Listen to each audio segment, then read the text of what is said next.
What's up, everybody? This is John with Archer Film. When I first heard the premise for Get Out, way before it was being shot, I thought, finally, a horror film with a really cool and clear concept with an obvious meaning, like social commentary meaning.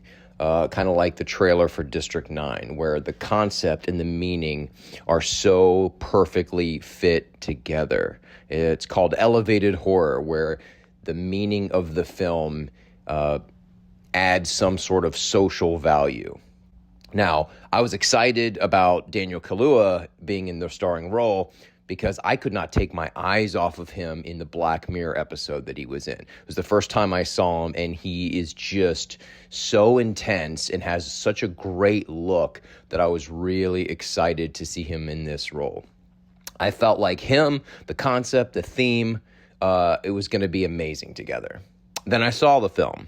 Now, another standout is Lakeith Stanfield, the supporting cast. You know, Catherine Keener, she's so creepy in it. The whole supporting cast was fantastic. Lakeith Stanfield, he's another performer where you just want to watch what he's going to do. He just has that look.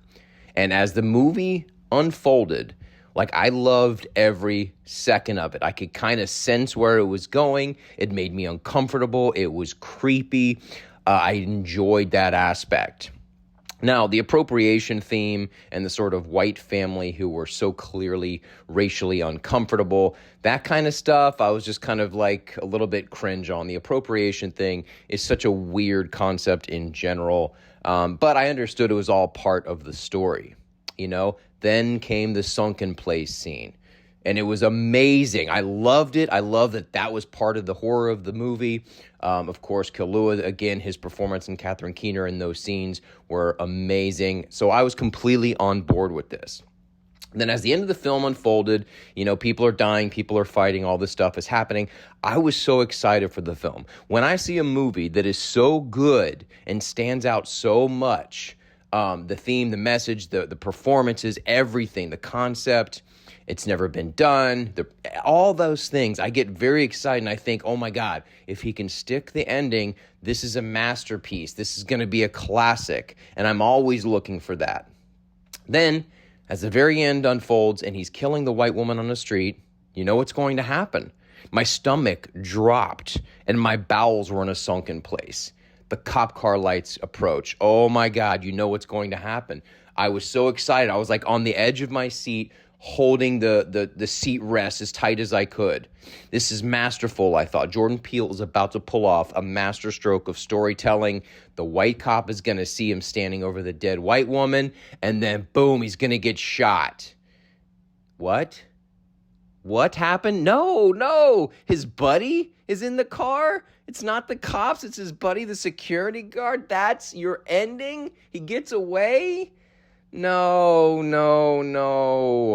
What a failure and a cop-out, pun intended, of a film ending. I hated it so much. This was the one moment that stood in the way of this being a classic that people would still talk about. Now, I know a lot of people still loved it. That's because they're idiots. They love what came before the end. And anyone who defends the ending is, oh, it was necessary. We wanted to see, you know, black people like survive and his buddy and wanted to feel good when you walk out of a movie. No. That's not what films are for. Not a horror film. Not a horror film with a very serious subject.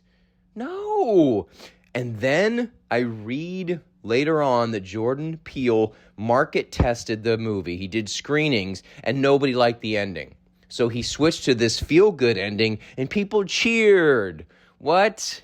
You don't want that, you sellout. You sold out to Universal over that ending when you could have had a horror classic. And then you bought into their hype. You bought into the audience's hype. You went from being an artist to a schlock filmmaker. You don't want the audience cheering at the end of this. You want them stumbling out quiet because you just rocked their world and made a powerful statement about what it means to be a black man in America. Think Spike Lee's Do the Right Thing. Imagine if at the end, instead of the ending we got, oh, Mookie saves the day and he talks the cop out of choking Radio Raheem, and then the three of them go eat a slice at Sal's Pizzeria. What? You'd be the laughingstock. Have some balls, have some courage to upset people, have some courage to not have your audience cheering. Ever since that sellout, in my opinion, Peele has been a mediocre director at best. I couldn't sit through Us. It was awful. And Nope had some really cool visual moments and some really cool scenes, especially the monkey scene, but it was mostly forgettable. The ending, I didn't know what it was about. What was the movie about? I've seen some videos about what it was about, but that was not very clear to me, and it didn't really spell that out, so I feel like people are searching. Oh well, that's my take on Get Out. Thanks for watching. See you in the next video.